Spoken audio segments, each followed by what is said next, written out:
Mais uma vez juntos no podcast do Candomblé, o Podblé. Hoje com um convidado muito especial, Pai Valentim de Oxoguian. E como sempre a gente está aqui fazendo questão, Pai, de estar falando sobre os nossos patrocinadores, que eu chamo de parceiros, né? Que é quem faz realmente esse projeto ser possível. A gente tem a Unira que vem aí com os melhores calçados do Brasil, isso vem se expandindo, crescendo, mas a gente tem vários outros parceiros que tornaram esse projeto possível, que é o Podblé, a Pilão, que é o Salim, né, o Samuel, a Iliaxé com o Fernando, a Dr. José Pilintra de Osasco, com o nosso parceiro Eduardo, a Casa São Jorge, de lá de Itaquera, no extremo leste, com a Bruna, que é uma outra grande parceira. E aí a gente está com esse pessoal fazendo aí essa parceria e tornando possível a gente chegar à casa de grandes amigos com esse bate-papo. Pai Valentim de Oxoguian, seja bem-vindo. Axé, muito obrigado pelo convite, em primeiro lugar. Gostei muito, né? O importante de tudo é que amigos se encontram sempre, né? Verdade. E agora no podcast fica melhor ainda, porque a gente fica batendo papo e podendo colocar as conversas em dia. Pai Valentim de Oxoguian, babalorixá, artesão. Fala um pouco do senhor para nós aí, pai. Então, bora lá. Eu sou Valentim de Oxoguian, né? Sou cabeleireiro, maquiador, artista plástico, costureiro, babalorixá, enfim. Bombril. Eu sou um bombril, né? Eu digo que as necessidades fazem com que a gente se reinvente a todo momento. E também estou como presidente do Fórum dos Povos Tradicionais e região ali de Osasco, né?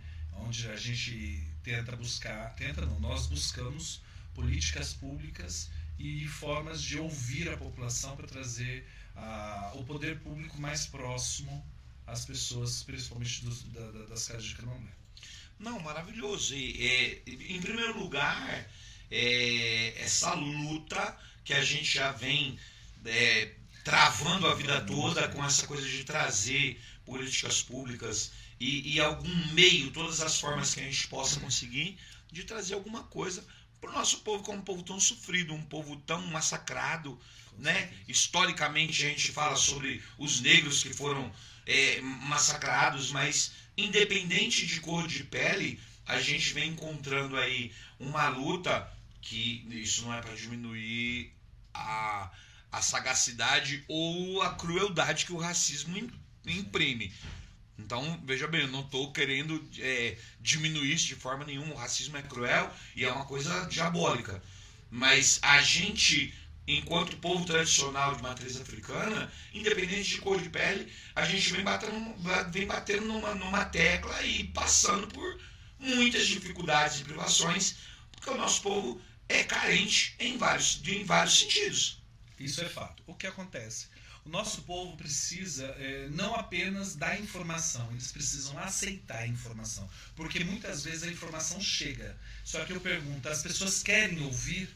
As pessoas querem se dedicar meia hora para entender o que está acontecendo? E são essas lacunas que os evangélicos, ou não digo nem os evangélicos, os candomblefóbicos, uma palavra nova aí, são as pessoas que são que têm fobia de tudo que é cultura do negro. E a nossa religião, o nosso religamento, a nossa cultura, ela traz isso. E infelizmente nosso povo, eles ainda vivem em senzalas, onde o povo branco passa a mão na cabeça e eles vão lá e brigam com o próprio povo para poder ver quem que vai ficar ali melhor na frente do dono da fazenda. E isso tem que parar. Nós temos que sair desse meio e temos que montar simplesmente uma corrente de pessoas unidas e eleger pessoas, de trabalhar com pessoas, trazer políticas públicas, documentar as nossas casas, que isso é primordial, as pessoas têm que tomar isso como consciência. A documentação da casa, mas eu vou fazer isso para quê? Pagar taxa? Pagar taxa sim. Só que com a taxa a gente tem recursos. a gente tem isenção de um monte de coisas, de impostos, de situações, onde pode ajudar as casas. A gente pode tornar aquela casa ponto de referência de distribuição de medicação, de cesta básica, de informação, de curso técnico, de tanta coisa. Então eu acho que as pessoas precisam abrir as casas, as cabeças, para poder ouvir e ver o que o mundo político exige. Porque a gente pratica política toda vez que conversamos. Nós estamos praticando política. Sem dúvida. E as pessoas, elas têm uma noção da política. Eu não gosto de política. Eu falei, então se mata, né? Se mata, porque você não está praticando política. Tudo é política, né? A gente, enquanto religioso, a gente para em algum momento para falar com os seus filhos, você para como sacerdote para liderar, e o simples ato de liderar é política. É uma construção política. As construções sociais são políticas. E aí as pessoas... É difícil, porque essa coisa toda que o senhor está falando e expressou de uma maneira muito, muito veemente, eu acho muito bacana, porque assim, cada vez que a gente tem uma nova situação em prol do nosso povo, a gente tem que fazer um trabalho, recomeçar do zero. Sempre recomeçar do zero. A gente tem que começar a visitar as casas, ir de um por um e convencer as pessoas de que aquilo vai ser bom para elas. Isso é fato. Eu lembro que nós passamos juntos com a Lei Aldir Blanc. Sim. A falta de informação. Não, a informação chegou.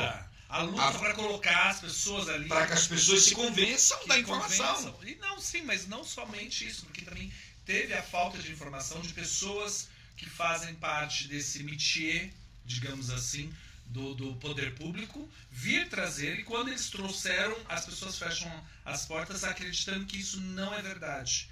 E isso é meio complicado. Esses dias atrás eu estava conversando com uma amiga minha, né? Inclusive ela é advogada e tem algumas outras formações.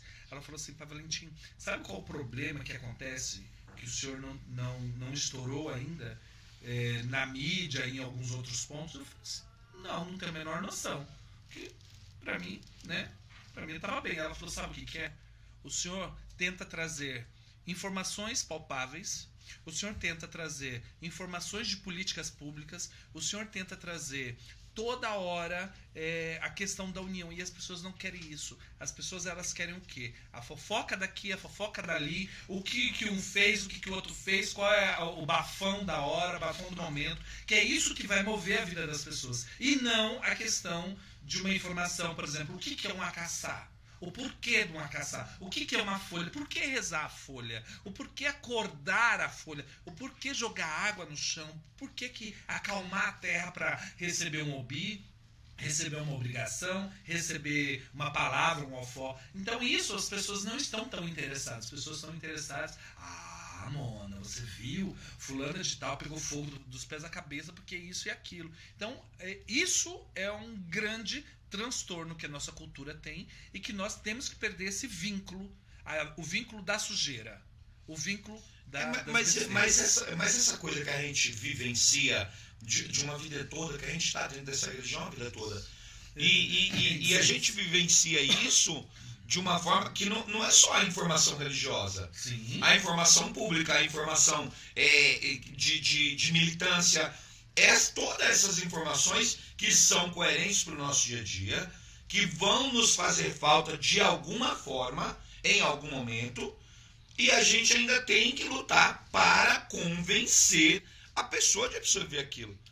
Então, quando a gente fala de informações religiosas, eu acho que não deve servir realmente como desculpa nunca, de forma nenhuma. Mas ainda tem aquela coisa, né? Aí cada um tem que aprender dentro da sua casa de axé, tá? Aprenda com o seu axé, né? Nós já, graças a Deus, conseguimos passar dessa fase. A gente aprende dentro do nosso axé, mas a gente tem casa de candomblé. A gente tem que evoluir. A gente interage com as boas palavras, com a palavra do bom amigo, com a palavra dos antigos, que essa palavra vai chegar até a gente, e a gente consegue, de fato, fazer um filtrar dessas palavras todas e aplicar muito bem dentro de casa. Outras pessoas não estão preocupadas com a informação que vem do amigo, com a informação que vem do antigo, com informação qualquer uma que seja. Então, na realidade, entra aquele quesito, nessa questão, entra aquele quesito que nós estávamos conversando também, inclusive, que graças a Deus a gente conversa bastante, então a gente sempre tem conversa por aí e ali. Mas, enfim, lembrando dos patamares, lembra quando a gente estava conversando, que você falou assim, ó, a galera dos 30 para os 35, a galera dos 25 para os 30, dos 20 para os 25, que eram, antigamente, se eram comparadas essas pessoas para poder ter um hall de amizade, ou um hall de informação, ou essa troca, esse bate-papo. Hoje em dia você chega em um lugar, a pessoa malemar aprendeu o abecedário, ele já quer gritar em cima do outro mais velho. Não, a gente tinha uma questão de contemporaneidade. A gente conversava com os nossos iguais. Tinha uma roda de 5 anos a mais do que a gente não encostava. Sempre. E isso era uma coisa que se perdeu, que lamentavelmente isso é um sintoma da nossa religiosidade doente junto com a nossa sociedade. Isso é fato. Porque isso é falta de educação. Sem educação nada sobrevive. Isso é fato. Não são famílias de axé que a gente fala de famílias de modo geral. Mas a gente tem uma dificuldade grande com essa questão do axé. Então hoje você tem o Iaô, que é mal educado, o Ogã, que é entrão, que é ousado, que passa por cima de todo mundo. Mas tudo isso são desencontros de informação. Toda vez que a gente faz uma análise sobre isso, a gente fala de desencontros de informação. Porque a gente encontra grandes amigos que educaram seus Ogãs a serem pais de todo mundo. Nossa, isso já me deu tanto transtorno. Esse negócio de pais de todos, eu falo, mas por quê? O Ogã agora virou Lodumare? Eked, Yaodu, Ya alguma coisa? Então, assim, tem uma complexidade muito grande dentro dessas questões, que é o que acontece. Ela abrange uma lacuna onde o pessoal vai preenchendo. O que acontece? Nossa cultura hoje, ela vem exacerbada de informações da época da escravatura. Né? Tem muita informação da época da escravatura que as pessoas levam à íntegra, e hoje o Candomblé ele absorveu isso como uma realidade muitas vezes. Então assim, antigamente eu falava assim, não, mas por que isso? Hoje eu entendo o que é, como que é e o porquê de preservar. Sim. Porque senão vira uma bagunça. Sem dúvida. Vira uma bagunça. Tem que jogar o paninho em cima, tem que conversar baixinho, porque é complicado. Porque senão, o que acontece? As pessoas estão muito perdidas. Como você mesmo disse, as pessoas estão sem referência. E essa questão de referência é muito complicada. Porque as pessoas elas não trazem a referência de casa, porque hoje o filho grita com a mãe. Na nossa época, o filho falasse, mãe, você já levava um murro. Já buffet. Aonde que a mãe estava conversando com alguém, a mãe gritava? Não, gritar não, passar na frente, no meio da conversa. Não entrava. Não passava. Então isso é referência. E a nossa referência era outra. Era a base do safanão, dos mas mancada.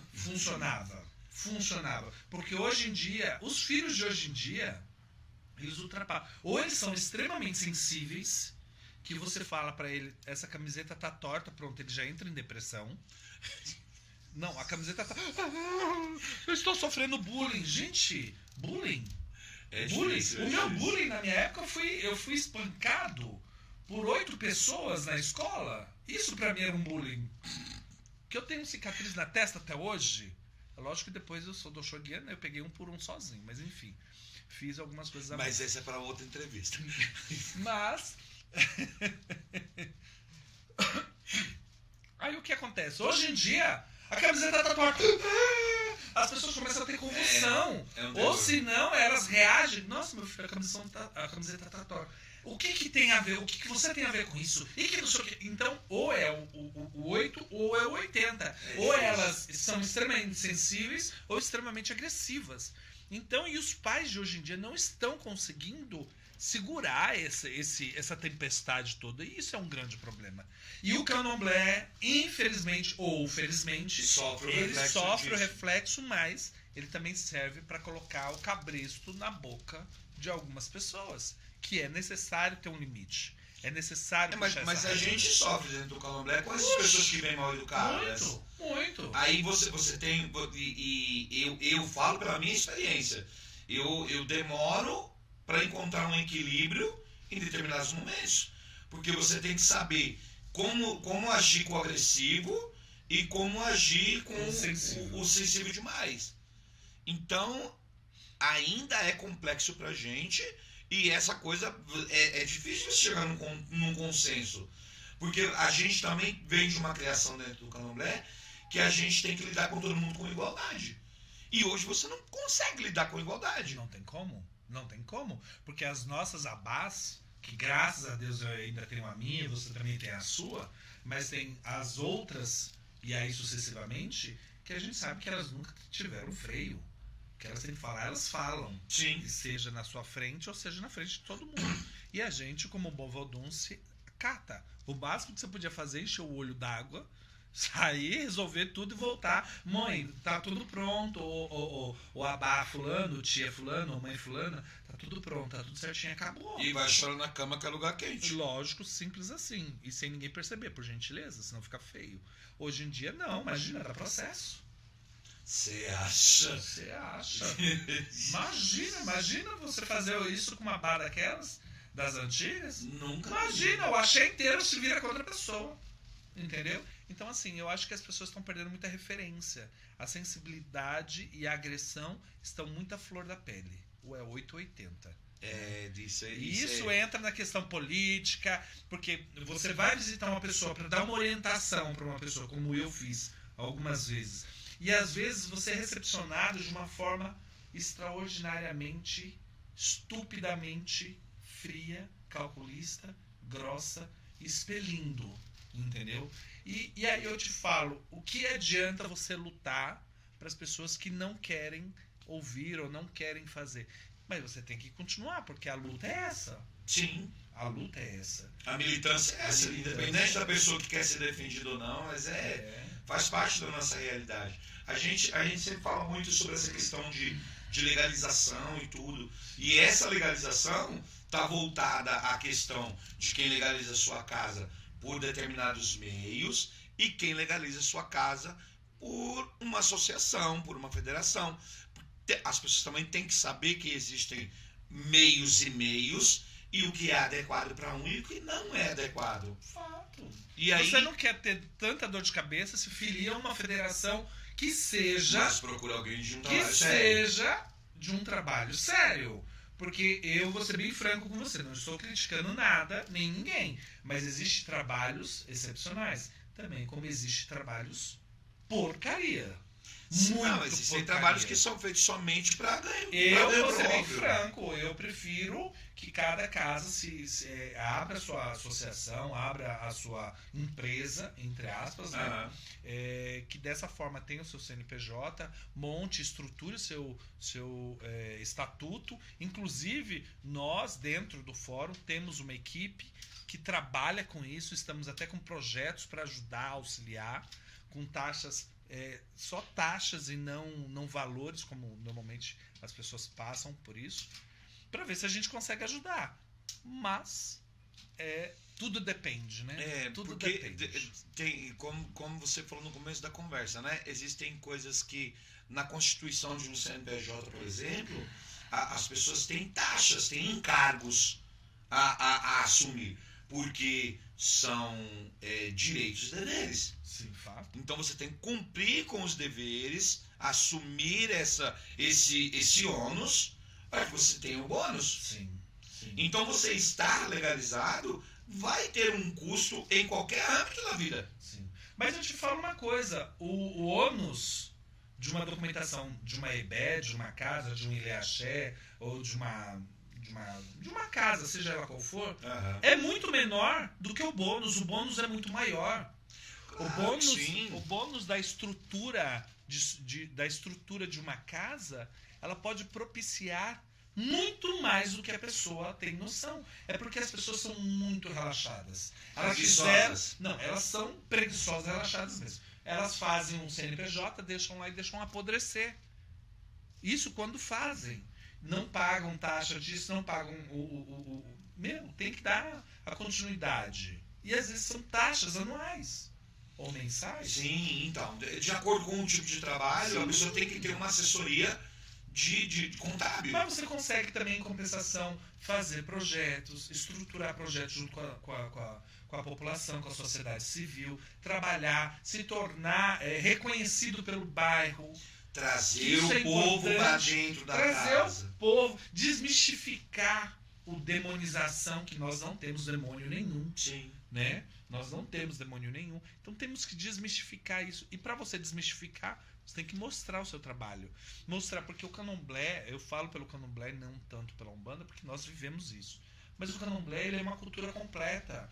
Nós temos trabalhos, por exemplo, eu faço ibibe, xaxará, dracal, palsa, tudo isso de talísco de dendê.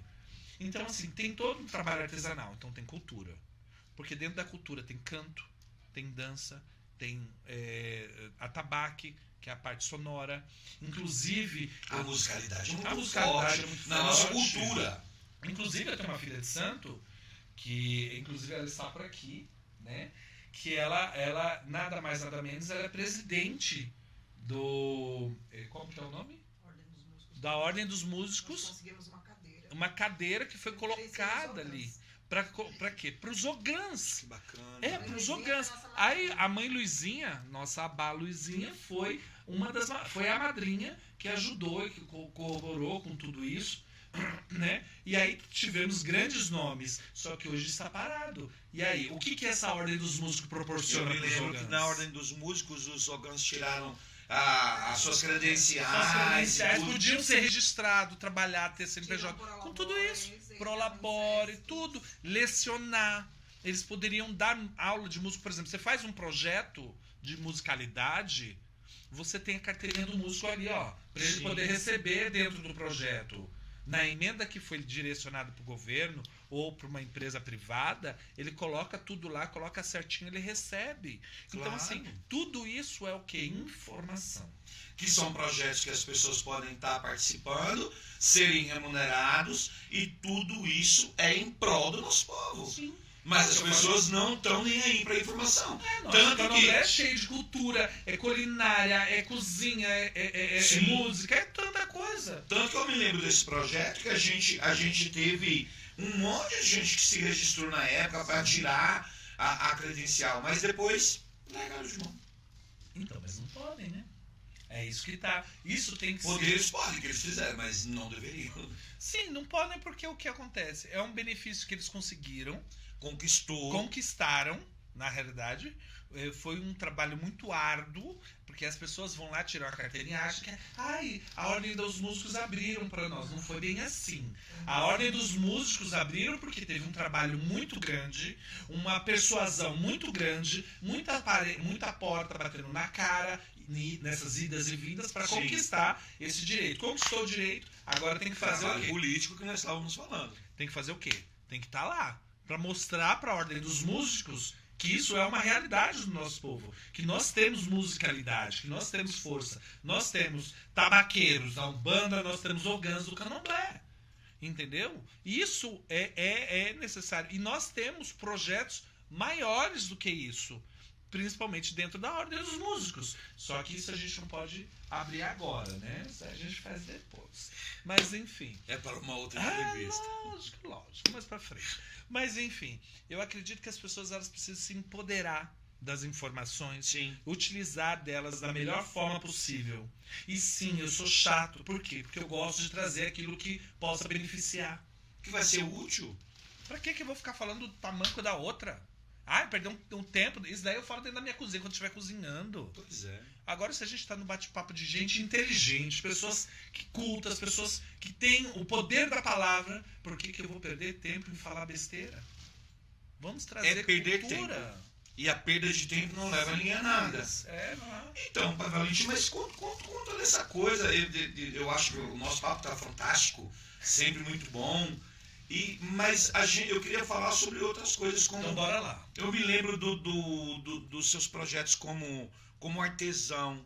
Eu lembro que você fez um busto pra Mãe Baratinha. Eu lembro que tinha um busto do Avonezinho. Sim, tá na Muritiba e tá na casa da minha mãe. Então, me fala sobre isso.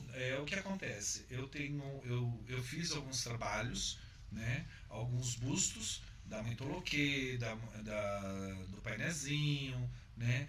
Da Mãe Baratinha, de algumas pessoas que são nomes fortes dentro do candomblé, né? São nomes que nossos abás, ancestrais nossos vivos, porque tem filhos, se eles têm vivos, a vida deles continua. Perfeito. E nós precisamos de levar isso adiante. Então eu ainda estou com um projeto, né, que chama-se Artes nas Suas Mãos, a Arte nas Suas Mãos, que é ensinar as crianças a mexer com argila e a esculpir o rosto, esculpir trabalhos, seja eles quais forem, né?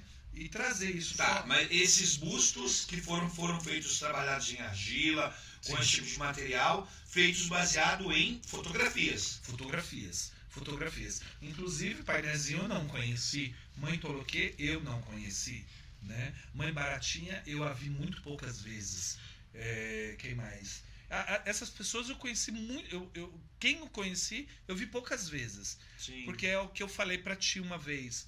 Eu, infelizmente, eu tive muito pouco convívio com os nossos abás, né? Esses grandes abás. Eu tive pouco convívio, né? Eu tive um convívio maior com essas pessoas, principalmente a Axé Bahia e tal, de 2000 pra cá, né? Que foi quando eu tive o acesso à casa de minha mãe, que eu comecei a participar. Sim. E aí a minha mãe Neinha abriu as portas para que a gente pudesse conhecer. Inclusive, eu conheci Mãe Estela e falei de minha mãe. Mãe Estela lembra da minha mãe, conhece minha mãe. Então, assim, é maravilhoso você chegar em uma casa matriz e você falar de referências que elas sabem quem é. Isso é importantíssimo para nós, né? Claro. Porque a gente tem que aprender a valorizar realmente a força que tem os nossos abás. Então, nessa forma, eu sempre busquei trazer grandes nomes. Inclusive, estou trabalhando em cima de Mãe Estela, né, para fazer o busto da Mãe Estela, né, agora. Ai, que maravilha. E bora lá, né? Vamos trabalhar. Não, mas eu acho que tudo isso, toda essa coisa da cultura que a gente está falando, tudo isso é resgate, tudo isso é uma maneira de preservação. É militância. Sim, a gente preserva a memória ancestral de um monte de gente. E essas memórias ancestrais preservadas são a preservação de todo um povo. É a nossa preservação. Inclusive está dentro de um dos nossos projetos, né, esse resgate cultural da palavra, né? Ou seja, não há muito tempo atrás nós vimos uma das Yas de Oxum, uma Oloxum africana, cantando para Oxum no lago de Oxobô em Oxum. E você vê o Painezinho cantando a mesma cantiga, as mesmas palavras. E nós colocamos o povo de hoje cantando completamente diferente. Verdade. Então, assim, isso é importantíssimo. Nós buscarmos essa proximidade. Porque se o africano vem para cá hoje, ele reconhece muito pouco. Muito pouco. Ele reconhece muito pouco. Mas se você observar e puxar esse código genético aí atrás, você vê que existia a situação. Que tinha a palavra certa, a ligação, e era real, e era fato, né? E hoje você está se perdendo. E também é uma das questões que nós devemos fazer um resgate cultural. Eu acho que no Batistini existe isso muito forte. A gente tem o projeto Alujá, que inclusive engloba a musicalidade de modo geral, o atabaque, o canto. E tem se desenvolvido realmente de fato. Porque na realidade, por exemplo, uma casa com uma estrutura dessa, como a casa do nosso pai Tata, né, pai Perso, casa de minha mãe, casa de Tia Ana, grandes abás aqui em São Paulo, né, que você vai aprender, você tem que transcrever para que isso não se perca. Antigamente nós tínhamos só aquela coisa de ajoelhar, ouvir. Só que o ouvir se perdeu muito. A palavra mudou. Mudou. E a gente não pode perder essa coligação. Então, a discrepância fonética acontece muito grande. Principalmente com a nossa cultura, que é uma cultura de oralidade, né? Fato. Então precisa de um trabalho de resgate sem dúvida nenhuma. Existem algumas coisas, inclusive na USP já, né? Então, mas eu acho que todos os trabalhos de resgate são importantes. Essa coisa fonética eu acho incrível. Mas a gente tem outros trabalhos que às vezes as pessoas não se dedicam a divulgar ou não se permitem. Tá tendo um trabalho monstruoso hoje na Bahia, que é a Morô da casa da Mãe Baratinha, tá escrevendo as memórias dela.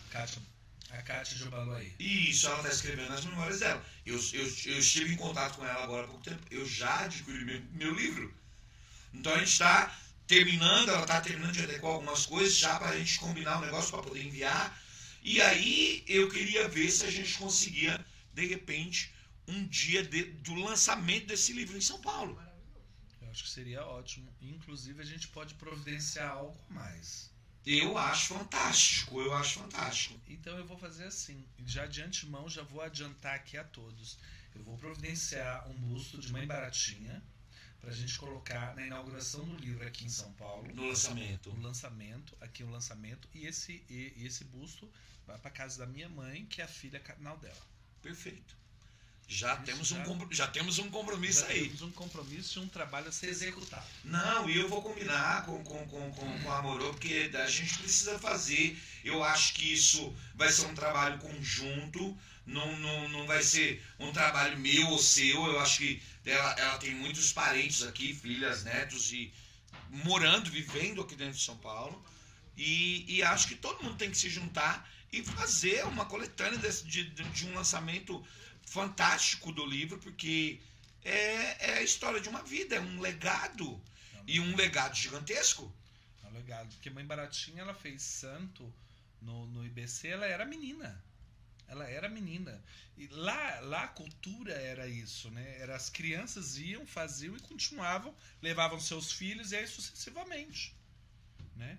Então a maior parte dos filhos da Mãe Baratinha foi iniciado lá no IBC, a maior parte. Acho que, se não me falha a memória, só teve uma irmã de minha mãe, que é de Iemanjá, que ela hoje é evangélica, que não foi iniciada.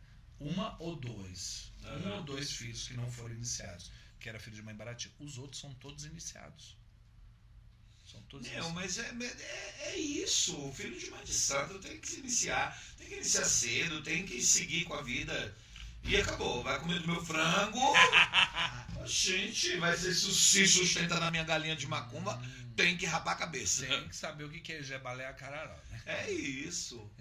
Fantástico, assim, o nosso bate-papo é sempre muito bom, sempre incrível, eu gosto demais. Hoje a gente trouxe um pedacinho disso aqui, desse bate-papo pro Pod Blé. Mas os nossos bate-papos são constantes. Né? E como eu já disse no começo da nossa conversa, eu sempre fico muito contente com os parceiros que o Pod Blé tem, porque essas parcerias é o que realmente tornam esse projeto possível, e esse projeto tem sido muito importante. Dentro da minha visão, que eu não posso falar pelos outros, mas a minha visão é de que é um projeto profundamente importante para as religiões de matriz africana de modo geral, né? Com base no candomblé, mas que se abre esse leque para toda a nossa expansão. Então a gente tem aí a Pilão de Ouro, né? Nosso amigo Samuel, o Ilhaxé, que é do Fernando, a Dr. José Pilintra de Osasco, do nosso parceiro, companheiro Eduardo, a Casa São Jorge de Itaquera, da nossa amiga Bruna, e a Unira Calçados, o melhor sapato do Brasil,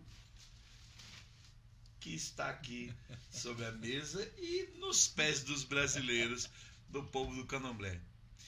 Então, em nome dos nossos companheiros patrocinadores, gostaria de agradecer pela sua presença, e o senhor pode falar o que o senhor quiser, fazer o seu encerramento como o senhor achar melhor. Obrigado. Em primeiro lugar, eu queria muito agradecer a você, que é meu irmão, que é meu amigo, que nós estamos sempre juntos, compadre, né? Ave Maria. Meu compadre, meu amigo. E dizer que, assim, as pessoas elas têm que buscar sempre fé e entender o que é ajoelhar, mastigar um obi, fazer um mojuba, entender a importância do seu ancestral. Então, que todos os ancestrais nossos, todos eles, independente da distância que eles estiverem, que eles possam sempre estar nos abençoando o Senhor, trazendo muita paz, alegria, felicidade, prosperidade.